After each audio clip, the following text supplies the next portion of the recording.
Shalom, selamat pagi Bapak Ibu Saudara-saudara yang kekasih dalam Kristus.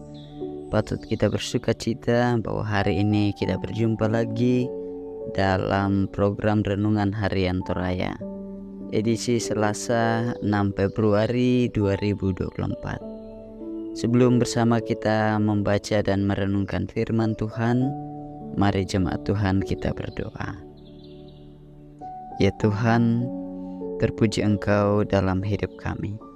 Saat ini kami merindukan firman-Mu, biarlah itu akan terus menopang hidup kami untuk menyaksikan perbuatan-perbuatan Allah, mensyukuri setiap kasih karunia Tuhan. Di dalam Kristus kami berdoa. Amin.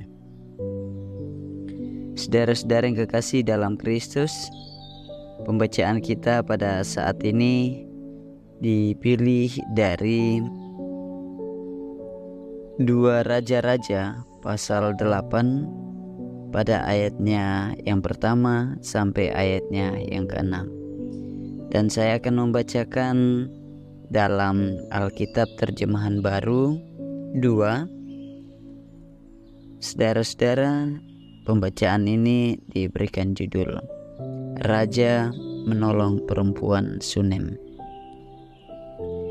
Elisa telah berbicara kepada perempuan yang anaknya dihidupkannya kembali.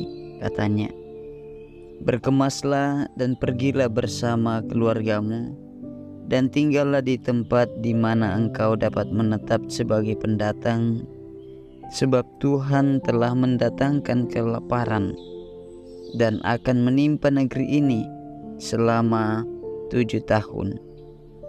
Perempuan itu berkemas dan melakukannya sesuai dengan perkataan abdi Allah itu. Ia pergi bersama keluarganya dan tinggal sebagai pendatang di negeri orang Filistin selama 7 tahun. Setelah lewat 7 tahun itu, perempuan itu kembali ke dari negeri orang Filistin. Ia pergi mengadu kepada raja tentang rumah dan ladangnya. Raja sedang berbicara kepada Gehasi, hamba abdi Allah itu. Katanya, "Ceritakanlah kepadaku segala perbuatan besar yang dilakukan Elisa." Sementara ia bercerita kepada raja tentang Elisa yang menghidupkan anak yang mati itu, datanglah perempuan yang anaknya dihidupkan itu mengadu kepada raja tentang rumah dan ladangnya. Lalu kata Gehasi, "Ya tuanku raja, inilah perempuan itu, dan inilah anaknya yang dihidupkan Elisa." Ketika raja bertanya kepada perempuan itu, ia menceritakan kepadanya.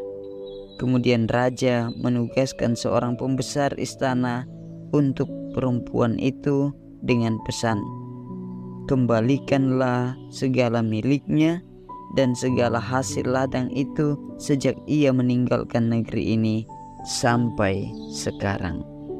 Demikian pembacaan kita, saudara-saudara. Pembacaan ini diberikan tema hidup yang menyaksikan perbuatan Allah. Katuan tu tontong umpe maranga penggauranna puang. Allah senantiasa menyatakan perbuatannya dalam kehidupan orang yang beriman. Ia dapat memakai siapa saja dan peristiwa apa saja untuk menyatakannya. Saudara-saudara, seperti dalam pembacaan kita, kehidupan perempuan Sunem dan keluarganya menjadi salah satu bukti perbuatan Allah yang besar. Melalui perjumpaannya dengan Elisa, si perempuan Sunem yang kaya mengundangnya makan. Lalu terjalinlah relasi yang baik antara mereka. Bahkan si perempuan kaya ini menyiapkan satu kamar khusus baginya. Hal itu dapat kita lihat di dalam 2 Raja-Raja pasal 4 ayat 8 sampai ayat yang ke-37. Ia menyambut Elisa, si abdi Allah. Sejak awal ia memperlihatkan imannya kepada Allah. Kebaikan hatinya tampak saat ia menyambut Elisa. Lalu perlakuannya pada Elisa, perempuan itu memperlihatkan hati yang mengasihi dan melayani Tuhan. Atas kebaikan hatinya, Allah mengaruniakannya seorang anak laki-laki. Dapat kita baca di dalam 2 Raja-Raja pasal 4 ayat 11 sampai ayat yang ke-17. Saat anak itu sakit bahkan meninggal, si perempuan Sunem tidak kehilangan atau patah arang. Ia pun mencari Elisa ke Gunung Karmel, sebab ia percaya melalui Elisa Allah mampu menghidupkan anaknya kembali. Secara khusus saudara-saudara, dalam bacaan kita hari ini, Allah menolongnya melalui Elisa untuk pergi dari negeri mereka sebab akan terjadi bencana kelaparan. Kepercayaannya kepada perkataan Elisa membawanya menyingkir ke tanah Filistin dan bermukim di sana selama 7 tahun. Saudara-saudara, karena iman dan keyakinannya kepada kuasa Allah, banyak hal-hal besar yang terjadi dalam kehidupannya. Dan hidup perempuan ini menjadi bukti di hadapan raja tentang perbuatan besar Allah melalui Elisa. Pertanyaan untuk kita sekalian, bagaimana dengan kehidupan kita? Adakah kita juga percaya dengan sungguh pada kuasa Allah? Saudara-saudara, jalanilah kehidupan kita dengan iman yang percaya bahwa Allah turut bekerja untuk mendatangkan kebaikan bagi kita. Amin. Saudara-saudara, damai sejahtera Tuhan terus mengasihi kita. Mari berdoa. Terpujilah Engkau Tuhan, pemilik hidup kami. Kami tahu bahwa rancangan Tuhan selalu yang terbaik bagi hidup kami.